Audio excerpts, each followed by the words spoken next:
친절한 시사, 시원한 통찰, 출발 새 아침, 슬기로운 인터뷰.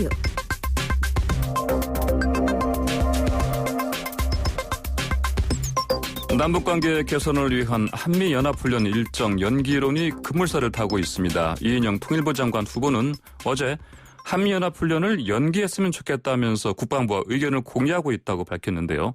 남북미 정세가 어떻게 흘러가고 있는지 백승주 미래통합당 안보특별위원회 국방수요위원장과 연결해서 자세한 이야기 나눠보겠습니다. 지금은 국회의원 아니시지만 제가 편의상 의원님이라고 부르겠습니다.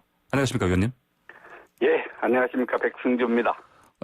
이인영 통일부 장관 후보 정시 작전 통제권 받는 것 관련해서 FOC니까 이게 그러니까 완전 운영 능력, 작전 능력이라고 이렇게 우리가 이해하면 되겠죠? 이걸 이행해야 하는 그 현실적인 요구가 있다고 하면서 국방부 요구와 코로나19 확산을 감안해서 전략적이고 유연하게 접근하면 좋겠다 이런 의견을 밝혔습니다. 먼저 우리 국방부의 완전 운영 능력은 어떻게 보십니까?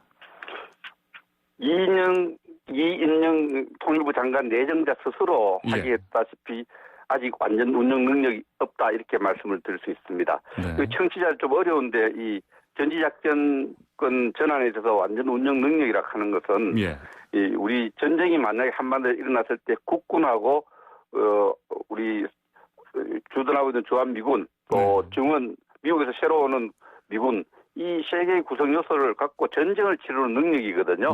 그래서 이제 좀 기본 운영 능력, 완전 운영 능력, 또 임무를 줬을 때 수행할 수 있는 완전 임무 수행 능력 이렇게 나누어서 이렇게 준비 과정을 평가하는데 금년도에 예정된 8월달 한미연합훈련을 통해서 완전 운영 능력을 평가하도록 되어 있습니다.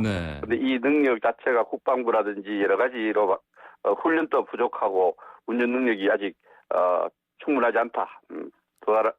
전환에 필요한 요건을 갖추고 있지 못하다 이런 평가를 받고 있습니다. 그러니까 지금 말씀하신 게 세 단계가 있는데 첫 번째가 기본 운영 능력 검증 평가하는 거고 이제 지금 두 번째 단계가 이제 완전 운영 능력인 거지 않습니까? 그러면 첫 번째 그 기본 운영 능력 이게 IOC라고 불리던데 이거는 뭐 그렇습니다. 이거는 그럼 지난해 평가를 해서 어느 정도 국방부 스스로 만족한 수준을 얻었다 이런 스스로 평가를 하고 있습니다. 그에 대해서는 어떻게 좀 보십니까? 그 부분은 단계적으로 지금 우리 정부가 문재인 정부가 지금 약간 전시작전권 전환과 관련해서 또 모순된 입장이 있어요. 그 대통령 선거 공약이 임기 중에 전환을 하겠다는 입장이 하나 하고 또 이 조건이 여러 가지로 맞았을 때 북한 비핵화 문제라든지 동북아 정세 문제 이런 조건이 맞았을 때 북한 핵무기에 대한 대응 능력 갖추는 이런 조건들이 맞춰져서 해야 되는데 이 조건은 좀 악화되고 있는데 대통령 공약은 임기 중에 해야 되니까 이 조건은 안 맞고 또 하고는 싶고 이런 상황이 있습니다. 자, 어제 한미 국방부 장관들의 전화 회담이 있었습니다. 미국 안에서는 주한미군 감축에 대한 목소리가 커지고 있고요. 방위비 협상에 대한 압박으로 이게 보는 게 맞겠죠? 어떻게 보십니까? 미국 내에서 두 가지 목소리가 같이 나오고 있죠. 주한미군 감축을 우려하는 목소리가 있고 감축하자는 이런 권력장치 내부에 트럼프 정부 내부에 이런 목소리들이 있습니다. 방위비 협상을 상당히 압박하고 있다 볼 수 있고요. 예스퍼 장관이 확인한 내용에 따르면 주한미군 감축은 아직 결정된 것이 없고 또 미국의 대표적인 어떤 전략 문서들 인도태평양 사령부의 전략 문서라든지 여러 가지 문서에서도 주한미군 감축에 대한 어떤 확정된 입장은 없는 것 같습니다. 그런데 방위비 협상이 계속 지연되고 있기 때문에 주한미군 감축 논의 자체가 방위비 협상의 하나의 압박 카드로 이렇게 이해될 수 있고 의심될 수 있는 그런 여지는 굉장히 많습니다. 만약에 이인영 후보자가 얘기한 대로 그 9월에 예정된 한미연합훈련이 연기가 된다면 북한과의 관계 개선을 타진해 볼 수 있을까요? 이게 좀 계기가 될 수 있을까요? 유통기간이 지난 주장이라 이렇게 생각할 수 있습니다. 유통기간이 지난. 북한이 지금 계속해서 미국과의 관계 개선의 전제 조건으로 제시하고 있는 것은 제재 완화입니다. 그 유엔의 그 북한에 대한 제재, 미국의 북한에 대한 제재를 완화해줘야 뭘 좀 할 수 있겠다 이런 입장을 갖고 있는데 연합훈련을 우리가 계속 줄이고 안 하면은 북한이 해담장에 나올 거다 이런 생각은 이 낡은 주장이고요. 이거는 제가 비유가 적절할지 모르겠는데 어린이가 젖달라고 하는데 예. 자장가 불러준 것밖에 안 됩니다. 그게 연합훈련의 연기나 중단 이런 문제가 북한의 어떤 입장 변화, 북미 관계 변화를 끄는데 네. 큰 어떤 전기를 마련할 것 같지는 않습니다. 북한이, 이미 이 부분은 우리가 싱가포르 회담에서 트럼프 대통령이 불쑥 갑자기 한미연합훈련 중단 이런 카드를 냈지만은 네. 전혀 진전되는 게 없지 않습니까? 예. 그래서 낡은 주장이고 유통기한이 지난 주장이다. 환상을 갖지 않았으면 좋겠습니다. 네, 이제 그럼에도 불구하고 아무래도 이제 한미연합훈련 연기 중단 이게 실제로 이루어질 가능성도 이제 배제할 수가 없는 상황인데 만약 이걸 카드로 해서 북한의 비핵화 협상 촉구하는 방안 이걸 추진한다면 어떻게 될까요? 네스퍼 장관이 네. 어저께 우리 국방부 정경두 국방부 네스퍼 미 국방장관이 정경두 국방장관과 전화로 대화를 하고 나서 예. 이 부분에서 조금 구체적으로 밝혔어요. 예. 지금 8월 말에 예정된 한미연합훈련을 9월로 연기하든가 네. 또 축소하는 문제를 검토하고 있다는 이런 입장을 내놨는데 이것이 하나의 북한의 입장 변화를 끌어내는데 본질적인 어떤 비핵화 의지를 만들어내는데 지금으로 봐서는 큰 역할을 할 것 같지 않습니다. 또 북한이 지금 북미 회담에 약간 소극적 입장을 나타내는 것은 한미연합훈련의 축소나 중단 문제 때문이 아니라 예. 미국의 대통령 선거 국면에서 트럼프 정권의 불확실성, 예. 대선 결과의 불확실성 때문에 지금 눈치 보고 있는 거거든요. 예. 그래서 우리가 자꾸 연합훈련 중단하고 또 축소하면은 북한이 우리가 원하는 방향 나올 거 아니냐. 네. 물론 다른 카드가 없으니까 그런 입장을 가질 수는 있지만은 네. 의미 있는 북한의 변화를 끌어내는 데는 그렇게 큰 역할을 할 것 같지 않다. 저는 그렇게 봅니다. 예, 연합훈련 연기나 중단이 그렇게 우리가 정부가 원하는 그런 방향으로 결과를 얻지는 못할 것이다. 이렇게 지금 보고 계십니다. 북한도 그런데 23일에 예정, 그러니까 내일이죠, 벌써. 군사 계획을 보류했습니다. 어떤 길이로 봐야 됩니까? 이 부분은 북한의 어떤 지난 18일이죠. 예. 이 동영상이 아닌 사진으로 나왔습니다만 김정은이 직접 주재한 당중앙 군사위원 학대회의에서 논의됐던 내용 중에 지난 6월달에 김여정이 주도적으로 내셨던 행동 계획들, 군사 계획들을 보류하는 것을 예비해서 했던 것을 그대로 갔기 때문에 예. 이 부분은 특별하게 북한이 군사계획, 국사행동계획을 보류했다. 네. 이것은 연장선상에 이렇게 전체적으로 보면은 김여정이 주도한 대남 군사 도발 이런 부분에 대해서 좀 보류시킨 가운데 우리 정부의 어떤 여러 가지 입장을 간보고 있는 네. 따져보고 있는 그런 입장이 아닐까 생각을 합니다. 네.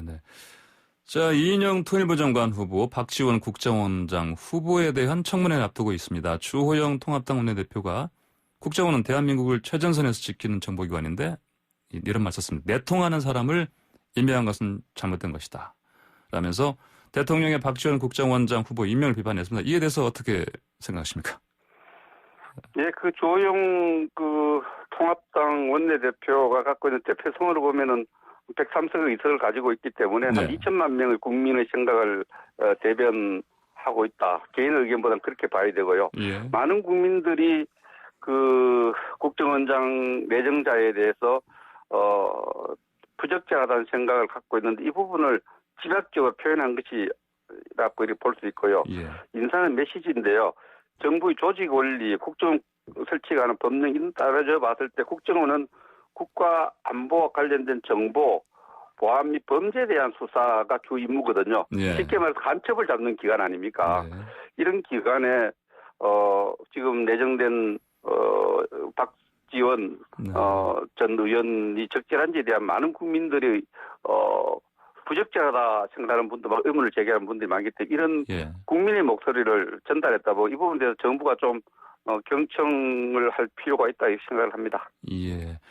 자, 다음 질문입니다. 북한에선 한미 워킹 그룹이 있지 않습니까? 한미 워킹 그룹에 대해서 우려의 목소리를 냈던 이인영, 임종석 후보의 횡보를 주목하겠다면서도 북미 정상회담은 연내 없을 것이다 하면서 대화의 문을 좀 좁히고 있습니다. 북한과의 협상 카드는 어떻게 좀 찾아야 됩니까? 저는 이 한미 워킹 그룹은 문재인 정부가 2018년에 미국과 만든 거거든요. 예. 우리 정부가 만들어놓고 우리 정부가 이 기능에 대해서 문제를 제기하고 그 잘못됐다 이런 이야기를 하는 좀 납득이 잘 안 가요. 예. 윤석열 검찰총장 우리 대통령 우리 정부가 임명해놓고 또 못마땅해 하는 부분하고 네. 연결되는데 아무튼 지금 뭐 남북 대화를 좀 또 북미 대화를 열겠다는 정부의 입장은 이해합니다. 그런 부분에서 왜 대화를 해야 되는지에 대한 분명한 목표의식이 있어야 되거든요. 예. 그런 측면에서 북한에 대해서 오히려 좀 원칙이 강하게 북한이 이제는 임기도 우리 대통령 임기도 얼마 안 남았는데 우리 정부 임기도 얼마 안 남았는데 비핵화 의지를 좀 더 분명히 하고 예. 비핵화 일정을 좀 밝혀라 이렇게 당당하게 요구를 하는 것도 하나의 협상 전략이다 이렇게 봅니다. 예.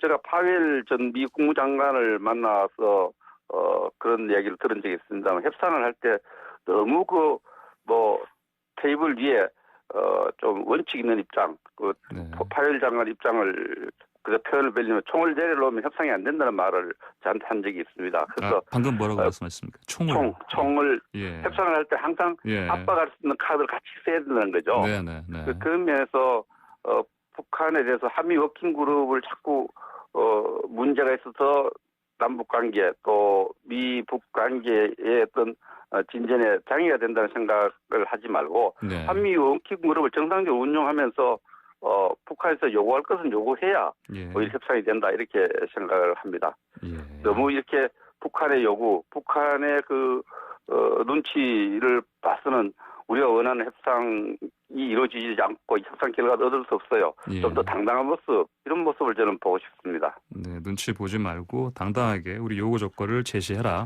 북한에 대해서 남북 여러 각도회담에서 핵 관련 우리 입장을 전달하고 요구를 해야 되죠. 이미 이것은 1990년대 초에도 그렇게 해서 남북한 핵통제위원회를 만든 적도 있습니다. 예. 그런 역사적 사례를 들고 북한에 대해서 당당하게 비핵화를 요구해야 협상이 제대로 된다고 봅니다. 네. 자, 이인영 후보는 이산가족 상봉, 대북 식량 지원, 보건 협력 등 이런 분야에서 이제 북한과의 대화 물꼬를 풀 방법을 모색하겠다 이렇게 얘기를 했습니다. 북한의 반응 어떻게 나올 거로 예상하십니까? 이 부분 관련해서. 이게 앞에 정부 박근혜 정부 때도 2015년 8월 4일에 목함 지뢰 사건이 났을 때 오랜 협상 끝에 이 부분에 남북이 합의한 적이 있습니다. 네. 그렇게 2015년 8월 24일경에 합의한 적이 있는데 북한이 안 들었어요. 우리 인도주의 지원을 반대하는 국민이 없습니다. 저도 찬성합니다. 우리 정부 제안해야 된다고 봅니다. 제안하는데 이것이 잘 안 되는 이유가 그 합의해놓고 북한이 잘 안 지킵니다. 그래서 이번에도 이산가족 상봉이라든지 대북 식량 지원, 인도주의적 교류 협력에 대한 우리 정부의 진지하게 성의 있게 계속 주장을 하는데 안 되는 이유가 우리 정부의 의지나 역대 정부 의지가 없어서 안 된 게 아니거든요. 네. 북한의 입장 변화가 필요한데 북한은 여전히 우리 정부의 그런 입장에 대해서 인도주의 지원에 대해서 소극적으로 나올 것이다 이렇게 봅니다. 네, 끝으로 이인영 통일부 장관 후보자가 서울과 평양에 대표부를 설치하자 이런 얘기를 했습니다. 이게 실효성이 있을까요? 어떻게 보십니까? 그 부분은 저는 긍정적으로 우리 입장 그런 입장을 가져야 되고 또 도움이 된다고 생각을 합니다. 네. 그런 면에서 그러나 이 문제도 우리 정부 입장보다 북한 태도가 중요한데 저는 교차 승인 완성 이런 부분에서 좀 우리가 전향적으로 봐야 된다 생각을 하고 또 대표부 설치도 남북관 개선에 도움이 되는 측면이 있다고 보는데 북한과의 어떤 사전에 어떤 여러 가지 이런 부분에 대한 지속적인 논의 어떤 협의 이런 부분이 필요한 주장이 아닐까. 우리 일방적으로 했을 때 오히려 잘 안 된다. 이런 부분은 가끔 남북 대화의 채널이 복원되면은 의논하고 논의하고 협의해서 발표하는 것이 성사되는 지름길이 아닐까. 우리가 어떤 정치적인 어떤 이슈 제기 또 정치적인 어떤 자꾸 일방적으로 이렇게 발표하는 것이 실질적인 진전에 그렇게 좋은 영향을 안 미칠 수도 있다 이렇게 봅니다. 네, 대표부 설치하는 것은 좋은 방안이지만 이거를 정치적 이슈로 활용하는 이런 건 좋지 않다. 이런 말씀으로 제가 해석하겠습니다. 협의가 전제되는 게 좋다는 생각이죠. 협의가 전제되는 게 북한과의. 네, 알겠습니다. 오늘 말씀 잘 들었습니다. 감사합니다. 예, 감사합니다. 네, 지금까지 백승주 미래통합당 안보특별위원회 국방소위원장 전 미래통합당 의원이었습니다.